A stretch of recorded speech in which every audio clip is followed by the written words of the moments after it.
Olá, meus queridos e amados aí do YouTube, você internauta, você que está aí do outro lado, muito obrigado pelo carinho da sua sintonia, da sua paciência de estar aqui para nos ver, nos ouvir, né? Falando aqui hoje um pouco sobre herege, heresias, né? A palavra herege é o nome dado ao indivíduo que professa uma heresia, ou seja, que questiona certas doutrinas estabelecidas, né? Herege é uma palavra grega, né? Airetikos, que significa escolher. Então a pessoa escolhe ser contrário, escolhe contrariar. Então nós temos aí várias religiões que são tidas como heréticas, né?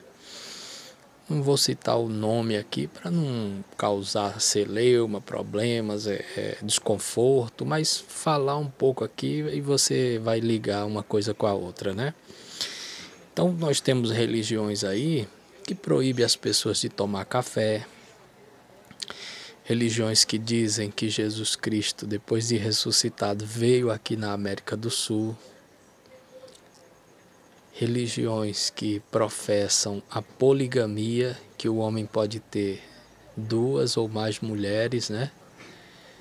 Que prega essa doutrina da poligamia, né? E não a monogamia. Monogamia, o homem tem uma mulher só, né? Agora, a poligamia é quando o homem tem duas mulheres ou mais, né? Poli quer dizer várias, gamia, mulher, né? Vem no grego, né? Então, eu fico imaginando assim, meu Deus do céu, como surgiu tanta doutrina, religião, denominação. As pessoas se perguntam, as pessoas, elas não são bobas, elas se perguntam, não é só um Deus só, e por que tanta igreja, tanta religião, tanta doutrina, tanto padrão, tanto isso. Tem uma religião aí que proíbe as pessoas de comer carne. Tá provado cientificamente que o comer verdura e fruta é melhor, é mais saudável. Agora nós não podemos proibir a pessoa de comer carne, né? E levar aquilo como uma doutrina. Não, não podemos. Outras religiões proíbem você trabalhar dia de sábado. A vida inteira, o evangelho de 2000 anos para cá, as pessoas sempre guardaram o domingo, porque Jesus teria ressuscitado no domingo, era uma tradição cristã e se manteve. Aí aparece aí no século XVIII, olha só, alguém dizendo que agora é para guardar o sábado. Paulo já falava lá que o sábado, as luas, as festas, o que come, o que não come, né? Paulo já dava um parâmetro, dizendo, olha, você não julgue o que não come, quem come não julgue o que não come, quem trabalha no dia de sábado não julgue quem não trabalha, quem guarda a lua, os dias de lua, de festa. Então, é impressionante como agora. Aí diz no Timóteo, né, no livro de Timóteo, que nos últimos dias apareceriam doutrinas de demônios que levariam as pessoas a criar os seus próprios mestres e seguir as suas próprias doutrinas, rejeitando a sã doutrina, que é a doutrina sã, né, quer dizer sadia, a doutrina sadia do Evangelho, das cartas paulinas, das cartas de Pedro, das cartas joaninas, a carta de Judas, de Tito, de Timóteo, de Filemão, Tessalonicenses, né? Romanos, Atos. Então, o cristianismo, o evangelho, ele é baseado agora para a gente deve ler e se inspirar e obedecer e crer nas palavras do Novo Testamento, minha gente. Então o apóstolo Paulo vai dizer que o Velho Testamento são muito maravilhosos, que traz para nós inspiração e que são os oráculos de Deus, são as palavras sagradas. Só que para quem é cristão agora, para quem crê em Cristo, é uma nova aliança, por isso que foi escrito o Novo Testamento, que Novo Testamento quer dizer novo pacto, nova aliança. Então tinha que se o pessoal abrir os olhos para isso.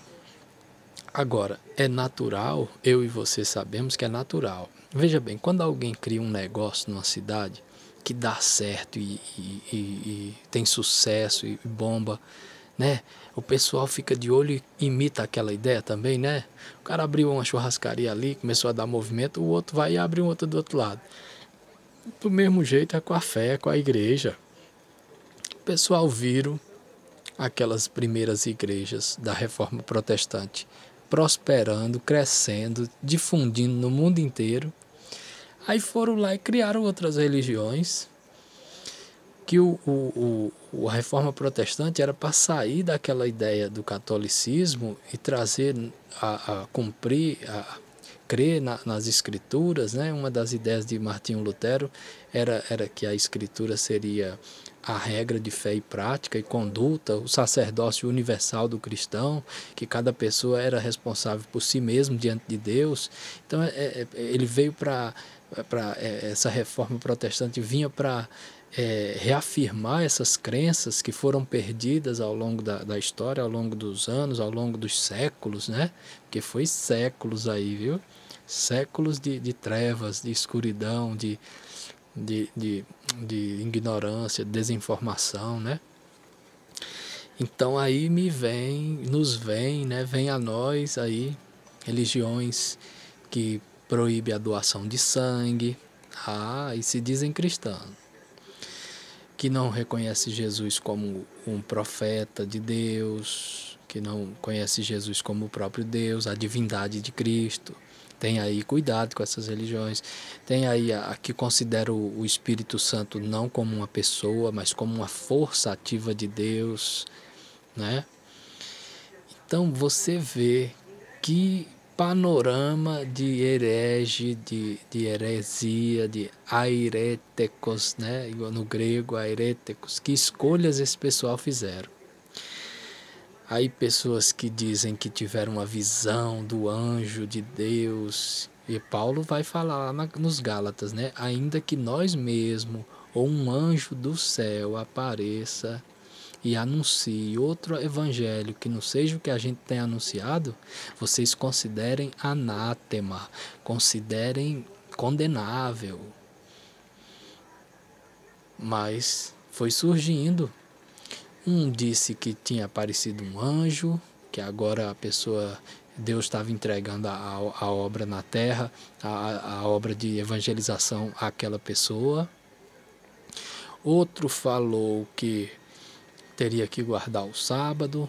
Outro pregou a segunda vinda de Cristo e marcou a data, e várias vezes marcou a data e foi contrariado, né? Não cumpriu, né? E outras agora, que nas grandes capitais pelo mundo, pelo menos Estados Unidos, Brasil, México, alguns países africanos, tem essas denominações que são chamadas igrejas de fundo de quintal, né? É aquelas pessoas que leram a Bíblia e ficaram muito impressionadas, realmente admiradas, né, com a escritura, impactadas talvez com a palavra, e resolveram abrir sua própria igreja, né? Então tem o pessoal que brinca, a igreja de um membro só, a igreja igreja de bairro, com nomes engraçados, né? Tem uns nomes aí engraçadíssimos de igrejas de bairros. Você conhece alguma igreja de bairro? Anota aqui o comentário aqui embaixo e deixa aí pra gente tá interagindo aí, conversando, falando sobre isso, né? Então, é um fenômeno, né? Então, essa expansão do evangelho, principalmente no Brasil, é um fenômeno.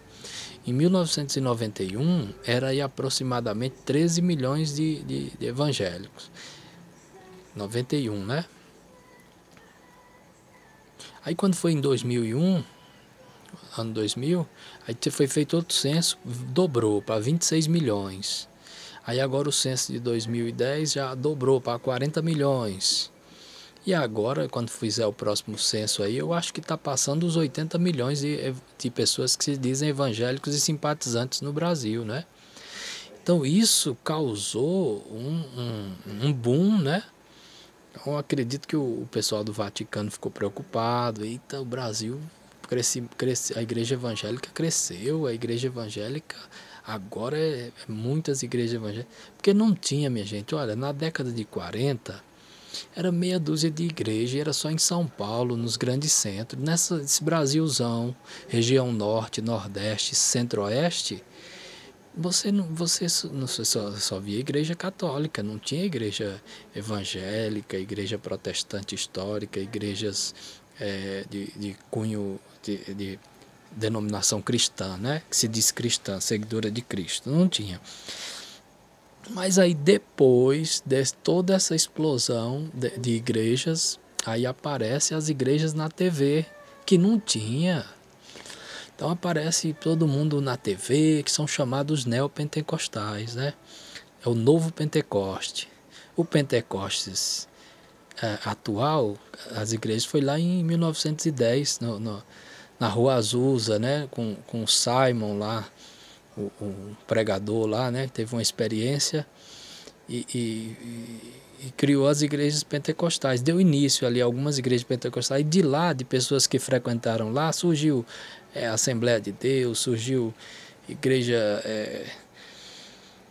tem umas igrejas aí que foram uma ramificação dessas aí, né? Brasil para Cristo, tem várias, mas são muitas, que surgiu de lá, dessa Rua Azusa, nos Estados Unidos. Aí, não lembro bem onde é o estado, mas o nome da rua é isso. Você pesquisa aí no YouTube, você acha, no Google, Rua Azusa.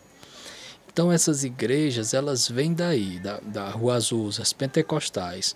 E das pentecostais, depois que elas crescem e se multiplicam Brasil afora, né? Falando para nós aqui para o Brasil, aí surgem as neopentecostais, que é chamado Novo Pentecostal. Então são igrejas que dão ênfase à expulsão dos demônios, das curas, e gostam de televisão, gostam de rádio, gostam de mídia, né? Então eles viram a TV como um meio de comunicação em massa, né? Então essas pessoas, eu acredito que a maioria das pessoas dessas igrejas, elas parece que não tem escola dominical nas igrejas deles, se tiver muito pouco. Então faz com que os membros dessas igrejas, eles não tenham assim uma compreensão, às vezes eles não sabem dividir o tempo do Novo Testamento. Eu já vi isso, né? Eles não sabem de Jesus para cá, o tempo, e de antes de Jesus, que era o tempo do Antigo Testamento. O Novo e o Antigo Testamento, eles não sabem se situar no tempo, né? Saber o que é Novo Testamento, saber o que é Antigo Testamento. Mas, independente disso, Jesus na cruz, quando pregou para o ladrão, né? Ele disse: Senhor, quando entrares no teu reino, lembra-te de mim. Jesus disse para ele: hoje mesmo estarás comigo no paraíso. Então você vê, o evangelho, as pessoas não acreditam, mas o evangelho, você só precisa crer. Deus só quer que você creia. E aí você vai ter a sua salvação. É tão fácil se salvar no Evangelho, é tão fácil se salvar para Deus. Deus é tão misericordioso, tão perdoa, que as pessoas não acreditam. Então a gente tem que lembrar delas essa passagem. Olha, que Jesus, quando foi crucificado, tinha dois ladrões, um do lado direito e outro do lado esquerdo. E um dizia para ele, olha, zombava de Cristo, né? Dizendo: se tu é o Filho de Deus, salva-te a ti mesmo, salva-te a nós também. E o outro, que viu, acho que Jesus fazer os milagres, acompanhou de fora ali, de olho, ele estava por ali. Jerusalém era muito pequeno naquele tempo, então todos os dois ali tinham conhecimento de quem era Jesus. Então esse outro, ele viu Cristo ali, ele reconheceu ele como Salvador, como Deus. Ele disse: Senhor, quando entrares no teu reino, lembra-te de mim. Aí Jesus disse para ele: olha, filho, hoje mesmo estarás comigo no paraíso. Por quê? Porque Jerusalém era bem pequenininha ali. Ele já tinha visto aquele ladrão na cruz, ele viu Jesus evangelizando, ele viu Jesus fazendo os milagres, só que ele viu de longe. Eu imagino, né, com a minha mente, a minha imaginação, eu acho que ele ficava rondando ali, porque quando Jesus pregava, era uma multidão que seguia ele, né? Então, ali na entrada triunfal, nos milagres lá no tanque de Betesda, de Siloé, a mulher samaritana ali, os discípulos andavam com Jesus e ao redor uma grande multidão, né? É isso que a Bíblia diz. Quando ele estava na praia, tinha uma grande multidão. Quando estava no templo, tinha uma grande multidão. Estava sempre arrodeado de gente. Então eu imagino que aquele ladrão da cruz, aquele homem que era criminoso, que era pecador, ele ficava de longe assim, vendo as coisas que Jesus fazia. Acho que ele ficava admirando, achando o máximo. Quando dá-se fé, é condenado à morte de crucificação. E quem aparece ao lado dele? Cristo, né? E o outro ladrão lá. O povo diz que o nome desse ladrão que esteve com Jesus e pediu a salvação a ele era Dimas, né? Eu não sei ao certo, mas depois vou pesquisar para ver. Não importa o nome dele, mas você vê, é tão fácil se salvar no Evangelho. É tão fácil, é tão simples. Jesus diz, crê. O que eu faço, Senhor, para herdar a salvação? Crê no Senhor Jesus. Crê em mim. Crede também em Deus. Jesus falou, né, várias vezes. Então ele dizia para as pessoas, quando ele curava as pessoas, ele dizia, a tua fé te salvou, vai. Então, devido a essas facilidades de se pegar uma Bíblia, de ler, e de se expressar, de falar, você vê como uma pessoa que fez o que fez Jesus, pregou há 2000 anos atrás, impactando e fazendo vidas, pessoas criarem denominações nos dias de hoje. Isso é incrível, né? Qual foi o outro pensador, filósofo, que hoje tem pessoas seguindo a ele? É difícil, né? Então daí você pensar. E outro pensamento que eu estava pensando um dia desse, era assim, olha, se Deus tivesse sido criado pelo homem, como os ateus dizem, né? Os ateus dizem, olha, Deus foi criado pelo homem. Seria uma ideia que teria tido a sua repercussão ali, naquele momento, e depois teria se acabado. Como a gente vê livros e livros fantásticos nas prateleiras das bibliotecas mundo afora que ninguém lê e ninguém nem quer saber. Então, se Deus tivesse sido criado pelo ser humano, se Deus tivesse sido criado pelo ser humano, se o ser humano tivesse inventado e criado Deus, essa ideia já teria se perdido no tempo. Já teria se perdido no tempo, porque as outras ideias que eram fantásticas e livros fenomenais que existem de teatro, de literatura, de orações, de politeísmo, os livros desse pessoal estão nas prateleiras, empoeirado, e não seguiu em frente. Então por isso que eu digo, aí a religião judaica tem lá os seus 4.000 anos, e o pessoal está lá, firme, esperando o Messias vir, né? O cristianismo, 2.000 anos, aí o pessoal, igreja católica, igreja ortodoxa, grega, igreja anglicana, igrejas protestantes, históricas, presbiterianas, batistas, anabatistas, pentecostais, tá aí até hoje, né? Então, eu acredito se fosse uma ideia que o homem tivesse criado, e eu acho que já teria desaparecido, já. Mas não, você vê que cresceu, e o Brasil é um dos países que tem o mais cristãos no mundo, né? É um dos países que tem mais cristãos no mundo, assim, em ascensão, em crescimento, né? Então é isso, gente. Eu queria deixar esse vídeo aqui para vocês, para ele não ficar muito longo. A gente vai sempre bater um papo aqui, conversar, falar um pouco da fé, da cristandade, pensar um pouco a respeito das religiões, das seitas. Então a gente mergulhou aí, eu comecei a falar de heresias, né?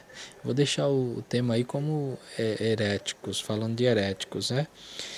E é lamentável ver que dentro da religião cristã há tantas heresias, mas Deus, eu acredito que Deus é tão misericordioso que mesmo que uma igreja seja herética, mesmo que um grupo religioso seja herético, Aquelas pessoas que se aproximam da Bíblia, da igreja, com um coração sincero, contrito, Deus não despreza. Então Deus vai salvar esse pessoal das igrejas heréticas, Deus vai salvar, porque Deus salvou um ladrão da cruz que nunca foi em uma igreja, Deus salvou um ladrão na cruz que nunca leu uma Bíblia, talvez nunca tenha lido uma Bíblia. Deus salvou um ladrão na cruz que não foi batizado, né? Aquele ladrão na cruz não foi batizado, não frequentou, não participou de Santa Ceia, de Ceia do Senhor, né? Então Jesus disse para ele, hoje mesmo estará comigo no paraíso. E ele teve a oportunidade de ser salvo por Jesus, sem ter frequentado a igreja, sem ter sido religioso, né? Ele, no momento final de desespero, e você que está aí, que conhece alguém que está doente, que está num momento final da vida também, em hospital, nas cadeias, em problemas aí de doença terminal, né? Fale para ela de Jesus, diga que Deus, mesmo num momento final, aceita a pessoa, recebe a devoção, a fé dela, e que se ela crê, somente crê, Jesus Cristo dá a ela a salvação nesse momento difícil, né? Você, irmão cristão, fale isso aí para uma pessoa que esteja em estado terminal aí, ao seu lado, no hospital, um amigo seu, fale isso, que será muito bom. Então, minha gente, eu acho que conversamos o suficiente, deu para você entender aí o que é heresia, o que é herege, e a gente se vê num próximo vídeo aí. Muito obrigado. Se inscreva no nosso canal se você puder, deixar o seu like, fazer os comentários e compartilhar o vídeo aí com o maior número de pessoas. Isso para nós será maravilhoso, será formidável, será belezura, né? Valeu!